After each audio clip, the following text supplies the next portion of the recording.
મહુવાના 185 વર્ષ જૂના સ્મરણ મંદિરમાંથી સ્વામીઓએ જ મૂર્તિ રાતોરાત ઉઠાવી લઈ હોવાનો પડઘો હવે સુરતમાં પડ્યો છે. શ્રી લક્ષ્મીનારાયણ દેવગાદી સ્વામિનારાયણ સંપ્રદાય સત્સંગ દ્વારા વિરોધનું રણસિંગું મૂકવામાં આવ્યું છે. મહુવા ખારગેટના 185 વર્ષ જૂના સ્વામિનારાયણ મંદિરમાંથી રાતોરાત લક્ષ્મીનારાયણ દેવની મૂર્તિ ખસેડવામાં આવતા વિવાદ સર્જાયો છે. મહુવાના 185 વર્ષ જૂના સ્વામિનારાયણ મંદિરમાંથી સ્વામીઓએ જ મૂર્તિ રાતોરાત ઉઠાવી લઈ હોવાનો પડઘો હવે સુરતમાં પણ પડ્યો છે. શ્રી લક્ષ્મીનારાયણ દેવગાદી સ્વામિનારાયણ સંપ્રદાય સત્સંગ સમાજ દ્વારા વિરોધનું રણસિંગું મૂકવામાં આવ્યું છે. મહુવાના ખારગેટના 185 વર્ષ જૂના સ્વામિનારાયણ મંદિરમાંથી રાતોરાત લક્ષ્મીનારાયણ દેવની મૂર્તિ ખસેડવામાં આવતા વિવાદ સર્જાયો છે. સુરત, દક્ષિણ ગુજરાતના અમરેલી, ભાવનગરના અલગ અલગ વિસ્તારના હરિભક્તો મહુવા ખાતે જઈ વિરોધ નોંધાવશે. આલા મહુવામાં આ બાબતે પોલીસ ફરિયાદ કરવાની પણ કાર્યવાહી શરૂ કરી છે. નિત્ય સ્વરૂપ સ્વામી અને બાલ સ્વામી સરાધર દ્વારા સ્વરૂપ સ્વામી ભગવાનની મૂર્તિને રાતોરાત જ મંદિરમાંથી ઉઠાવી લેવાય છે.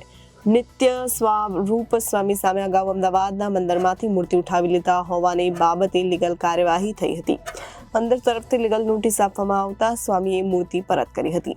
આ ઉપરાંત રાતોરાત જ મંદિરના ગેટની બહાર દિવાલ ચણી દેવામાં આવી છે. આચાર્ય બિહારી લાલજી મહારાજ દ્વારા 185 વર્ષ પહેલા ભગવાનની પ્રતિમાની સ્થાપના કરવામાં આવી હતી. જૂના મંદિરમાં ફરીથી મૂર્તિ સ્થાપિત થાય તે માટે સુરતથી હરિભક્તોની લડત શરૂ થઈ હતી. મારું નામ ઘનશ્યામ છે.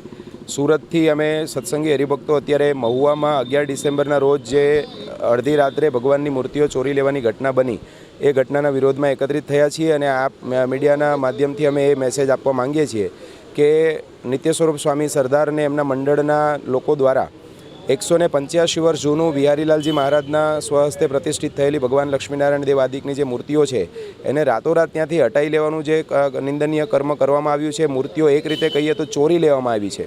કારણ કે જે મંદિર આગલી રાત્રે 9 વાગ્યા સુધી ભગવાનની શયન આરતી સુધી જ્યાં મંદિર હતું, ભગવાન બિરાજમાન હતા, એ મંદિરની અંદર સવારે મંગળા આરતીના સમયે જ્યારે હરિભક્તો પહોંચ્યા ત્યારે મંદિરના મુખ્ય ગેટ ઉપર ગેટ હટાવીને ત્યાં દિવાલ ચણી નાખવામાં આવી હતી અને મંદિરની ધજાઓ ઉતારી અને જાણવા મળ્યું કે ભગવાનની મૂર્તિઓ છે એને પણ રાતોરાત હટાવી લેવામાં આવી છે. મંદિર છે ગરડા ગોપીનાથજી દેવ તાબાનું મંદિર છે અને એ મંદિરના જે ગોપીનાથજી મહારાજના ટ્રસ્ટીઓ છે એમનો સંપર્ક કરવામાં આવતા એમણે પણ એક ગૃહસ્થ સત્સંગીઓએ એવું કીધું કે અમને તો આ બાબતની કોઈ જાણ જ નથી.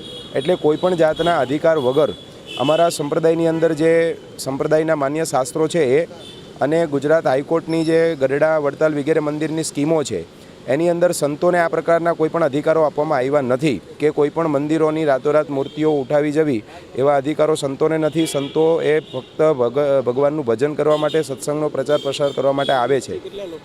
અહીંથી સુરતથી આ ઘટનાના વિરોધની અંદર હજારો સત્સંગીઓ જવાના છે અને આગામી રવિવારે ત્યાં રેલીનું આયોજન છે. આજે ત્યાં હરિભક્તો ત્યાં પોલીસમાં FIR આપવા માટે ગયા છે. Bureau report Janadesh news, Surat.